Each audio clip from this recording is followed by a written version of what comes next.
First question will be right in front of you. Will be Jonathan from usopen.org. Jonathan, you're live with Sasha.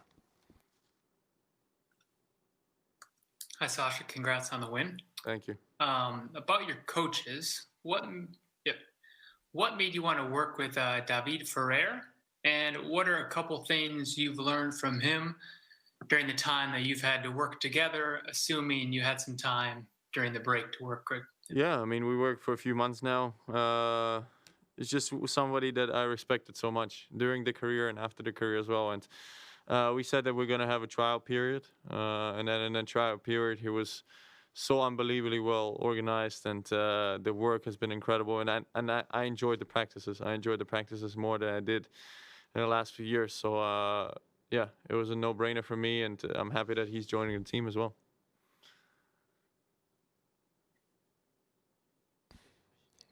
Thank you, Jonathan. Our next question will be Bill Simons from Inside Tennis. Bill, you are live with Sasha. Hey, Sasha. Congratulations and good to see you. Thank you. Sorry to ask a question about your opponent. Apologies. But as an American, I'm curious. Talk about Brandon's game, the one or two things that he really has, and talk about his upside. How far do you think that kid can go? His serve surprised me a lot because he doesn't serve very fast, but his placement is incredible.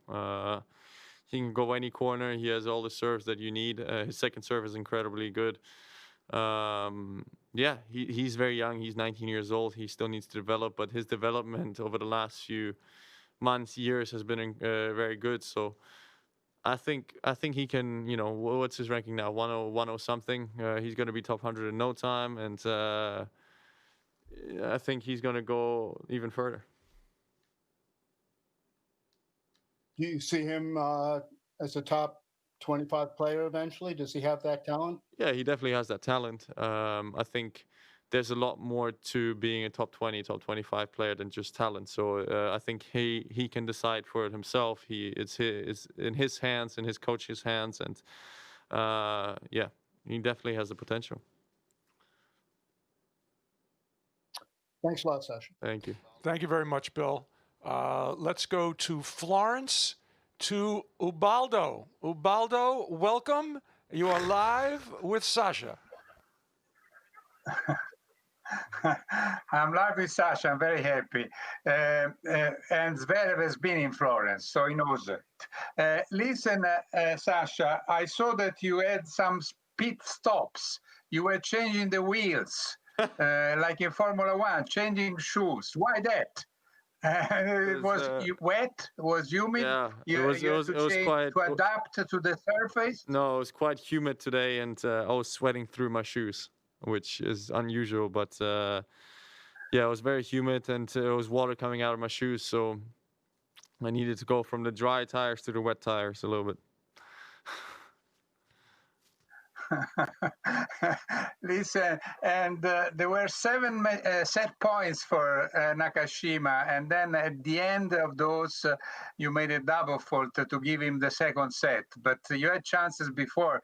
Did you get worried when you lost the second set? Because that guy has an incredible backhand, I think. Yeah, not worried. Obviously, you didn't want to lose the second set, but I know that if I play my game, I can still win. So it was one set all. Everything was still open. He's a good player. He has incredible backhand, especially I think for an American where it's kind of more forehands and serve. He has, I think, one of the best backhands I've seen from an American in a long time. And yeah, he's a great player, I think, with great potential. Well done. Thank you. Thank you, Ubaldo. You look very well. Sasha, if you just turn to the left, there's a blue screen, and I have a question from Matt Roberts of Tennis Pod, who asks, okay. During the Australian Open, you said you tried to relax more than usual at a Grand Slam, going out for dinner, etc., and it really worked as you reached the semifinals. I'm curious how you're managing to replicate that relaxed mindset inside the bubble when there's not much to do besides the tennis. Actually, it's completely different. You can't compare it. I mean, obviously, inside the bubble, you can't go anywhere. So you try to spend more time with the people that you know. I spend a lot of time with my best friend, spend a lot of time with my team. So it's different. You can't really, all you have is tennis and the bubble. So you can't really get away from it. You can't really have a fresh mind like you do at other tournaments, but it's different. And I think a lot of players are just enjoying playing. So I'm happy to just be competing. Thank you. The next question will be right in front of you. Jonathan from usopen.org has another question. Jonathan, you're live with Sasha. Thank you. Sasha, is there one or two things that you can think of that David has said that has really stuck with you? I mean, one, or just to give an example of kind of how he's impressed you in your limited time with him so far. One thing that he has said to me is, if you ever not feeling your back and that's your biggest worry, we'll just be fine. That he said to me. And just in general, I mean, we worked on a lot of things. I'm not going to say what we worked on because I'm still in the tournament, but I think it will show. It will show over the next few months. I'm excited to have him in Europe as well for the clay court season, and we see from there. But so far, I think he's enjoying it. I'm enjoying it, and he said that the most important thing is to have fun with what you do. Once you have fun, you're going to be better anyways. Thank you, Jonathan. Let's go back to Bill from Inside Tennis. Bill, you are live once again with Sasha. Hi, thanks for taking another question. I did want to ask you what your thoughts were about the Player Association, if you would. What are your thoughts about the new group? And have you signed up? I haven't signed the paper, but I think it's a great thing that players do want to come together. I think it's great that we can be more united. And I have to give credits to, whether somebody signs the paper or not isn't their decision, but I have to give credits to Novak and to Vasek, because a world number one has more things to do than, do some player union or something like that. Not a player union, but the association. And he's a world number one. He has made enough money. He doesn't need to worry about that. He doesn't need to worry about anything, but he does. He does worry about the well-being of other players. He does worry about the wealth of our sport and stuff like that. So I think I have to give a lot of credit to him for taking the time and doing these things, because in his position, to be honest, he doesn't need to. He just simply doesn't need to. He can relax and not do anything, and he'll be just fine. But he cares about other players, which is great, I think. Thank you, Bill. Sasha, if you could look to the screen once again on your left. This is from Willie Weinbaum from ESPN. What effect does the absence of Federer and Nadal have on the tournament and on you?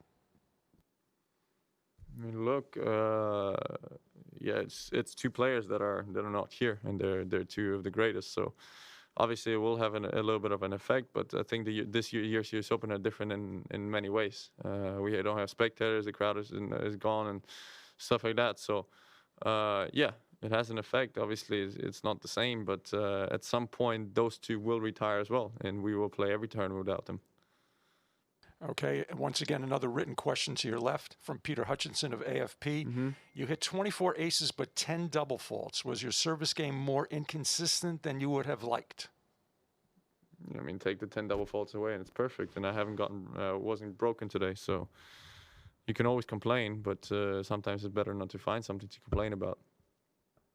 Okay, and the last question will be reserved for Ubaldo. Ubaldo, you are live once again with Sasha. Yes, sorry about that. Thanks for accepting it. In which one of the two hotels, the Players Hotel, are you staying, if you are in one of them?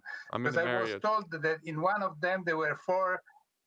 Okay, in one of them there were 4 wedding ceremonies. Is that Yes. true or not? I mean, I don't know if it was so 4 or what kind not, of but bubble? I don't know if it was 4 or not, but I do know that there was weddings, yes, at the other hotel, which was not part of the But it bubble. wasn't you getting married. I did not get married. You I need to find someone to get married to first. okay? Okay, let me know. Thank you, Ubaldo. I'll invite you. Don't worry. Okay.